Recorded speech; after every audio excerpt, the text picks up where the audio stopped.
নমস্কাৰ বন্ধু বান্ধৱীসকল, স্বাগতম জনাইছোঁ মোৰ চেনেলৰ অন্য এটি নতুন ভিডিঅ'লৈ। আশা কৰিছোঁ সকলো ভালে কুশলে আছে। আজি ছানডে মানে আমি ফ্ৰী আছোঁ, সেইটো কাৰণে ভাবিছোঁ অকণমান ফুৰি আহোঁগৈ। দিনটো কি কৰোঁ কি নকৰোঁ সকলোবোৰ এফালৰ পৰা দেখাই থাকিবলৈ চেষ্টা কৰিম। ভিডিঅ'টো একেবাৰে শেষলৈকে চাই থাকিব।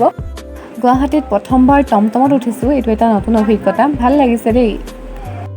গুৱাহাটীৰ গ্ৰেণ্ড ভিলেজৰ পৰা আমি বাছত উঠিলোঁ। বাছৰ পৰা আমাক নমাই থৈ গ'ল বালাজী মন্দিৰত। এইখিনি কি জেগা কয় মই ইমান ভালকৈ নাজানিম, তো আজি বালাজী মন্দিৰ চাবলৈ আহিছোঁ। আপোনালোকক সকলোবোৰ এফালৰ পৰা দেখাই থাকিবলৈ চেষ্টা কৰিম। বালাজীৰ মন্দিৰৰ পৰা প্ৰথম সোমাই এই মন্দিৰটোৱে পাব। এই মন্দিৰটো হৈছে গণেশ মন্দিৰ। ইয়াতে ফটো তুলিবলৈ দিয়া নহয়। ইফালে আমি ভিতৰলৈ সোমাই আহিছোঁ, আপোনালোকক এফালৰ পৰা দেখাই গৈ থাকিম, চাই থাকিব। এই ৰাস্তাটো চাওকচোন কিমান ধুনীয়া লাগিছে। সন্ধিয়া সময়ত এই ঠাইখিনিত বহুত বেছি ভাল লাগে, কিন্তু আমাৰ কপাল বেয়া, কাৰণ আমাৰ হোষ্টেলৰ পৰা ওলাব নিদিয়ে সন্ধিয়া সময়ত, দিনতে গৈ সোমাবগৈ লাগে। সেইটো কাৰণে আমি দিনতে চাবলৈ আহিলোঁ। এই মন্দিৰটোত সোমাবলৈ দিয়া নহয় বোলে, ইয়াতে বন্ধ কৰি থৈছে অলপ দিনৰ পৰা, কি কাৰণে নাজানো আৰু। এই মন্দিৰটো কিমান ধুনীয়া লাগিছে চাওকচোন। তাতে গৈ ধুনীয়াকৈ ফটো উঠিম ভাবিছিলোঁ সেই ফুলনিখনত, কিন্তু নহ'ল আৰু, বন্ধ কৰি থৈছে।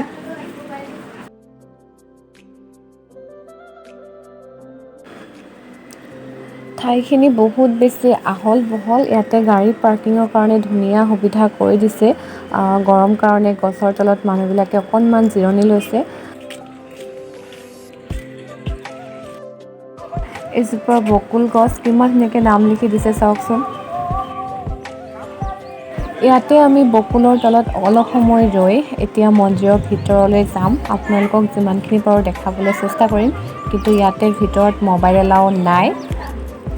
এইফালে লিখা আছে ৰাতি 8 বজাত মন্দিৰ বন্ধ কৰা হয়। ৰাতি 8 বজাৰ পাছত কোনো মানুহ আহিব নোৱাৰে আৰু। এইখন গেটহে দেই, মন্দিৰ নহয়। ইয়াৰ ভিতৰতহে মন্দিৰটো আছে। এইফালে জোতা চেণ্ডেল থোৱা ঠাই।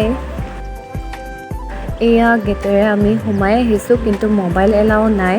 মই মনে মনে ভিডিঅ' অকণমান কৰি ৰাখিছিলোঁ, তাকে আপোনালোকক দেখাবলৈ চেষ্টা কৰিছোঁ। কিমান ধুনীয়া এটা দৃশ্য চাওকচোন। ইয়াতে ফটো উঠিবলৈ কিমান ভাল হ'ল হয়, কিন্তু ইয়াতে ফটো উঠিব নিদিয়ে।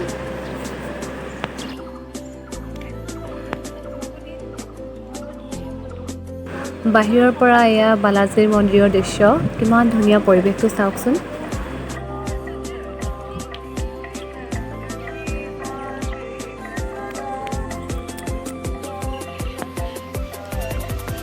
এইখনেই হৈছে বালাজী মন্দিৰৰ মেইন গেট। এই ডাঙৰকৈ যে দেখিছে, এইখন আচলতে গেট, ইয়াৰ ভিতৰতহে মন্দিৰ আছে। ইয়াতে লাডু প্ৰসাদ বিক্ৰী কৰে, মানে মন্দিৰৰ ভিতৰলৈ যদি নিবলগীয়া থাকে ইয়াৰ পৰা কিনি নিব পাৰে। এয়া হৈছে পঞ্চনাগৰ মূৰ্তি। এয়া বাহিৰত ধুনীয়াকৈ এখন ফিল্ড আছে, ফিল্ডত ধুনীয়াকৈ গছ আছে, মানুহবিলাক তাতে জিৰণি লৈ আছে। পৰিৱেশটো আচলতে বহুত বেছি ধুনীয়া, মনটো শান্ত হৈ যাব ইয়ালৈ আহিলে।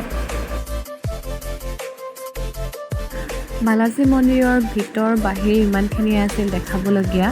আজিলৈ ভিডিঅ'টো সামৰণি মাৰিছোঁ। পুনৰ লগ পাম অন্য এটি নতুন ভিডিঅ'ৰ সৈতে। ভিডিঅ'টো শেষলৈ চোৱাৰ বাবে বহুত বহুত ধন্যবাদ। শেষত আমি বহুত ধুনীয়া ধুনীয়া ফটো উঠিলোঁ, কেইখনমান আপোনালোকলৈ আগবঢ়ালোঁ। আপোনালোকে চাব বুলি আশা ৰাখিলোঁ।